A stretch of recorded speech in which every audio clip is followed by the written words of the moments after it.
Absolutely. I mean, we are politicians. And in politics, only a few doors are permanently closed. And we also know that we are playing a game of number. And that number is addition, not subtraction. So we'll be happy to talk to anyone who is willing to talk.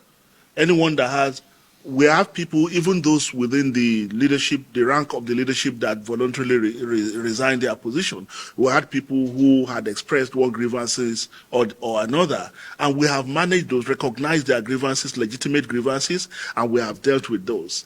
But when people are just being belligerent, to the extent that you have no reason to doubt that they had ulterior motive, which is to destabilize the party and filibuster and create a condition that make it difficult for the party to move forward, then we can't continue to appease those kind of people. Till tomorrow, if whoever is willing to sit down to have conversation to say, look, this is my grievance, or these are my grievances, and I will be happy for it to be addressed.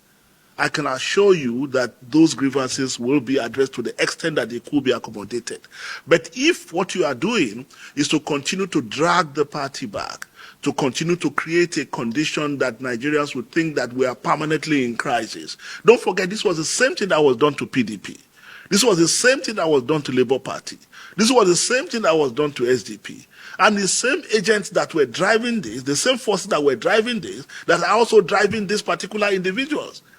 The person that went to court, with due respect, I'm very confident that I know him. I'm very confident that he doesn't have the resources to push this. So who is funding it? Who is encouraging him? You know, so if they are willing to talk, we are willing to talk to them. But if what they want to do is to continue to do this thing that they are doing, we'll move on and we'll be willing to match them for whatever it's worth.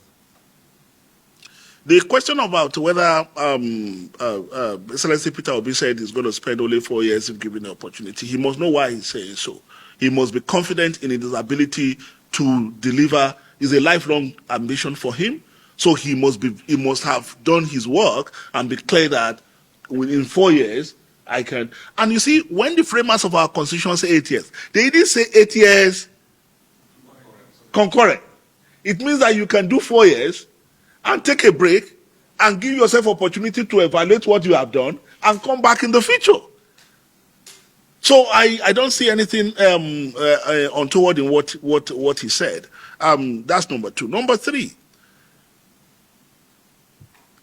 what is clear to us is that whether it's Alhaji Atiku Abubakar or anybody else you've mentioned are members of the ADC.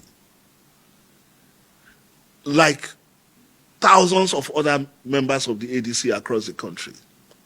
Now we have crossed a major hurdle. Now, His Excellency David Mark and Ogbeni Rauf Aregbesola can now legitimately sign membership cards. And we can now issue those membership cards. Because what is holding majority of the people across the country is that we cannot issue membership cards. So you can now see people going back to their respective wards and registering. Now, the question of whether we don't have structure, you see, sometimes when we say structure, we politicians understand structure to mean only one thing. How many people can you bring out?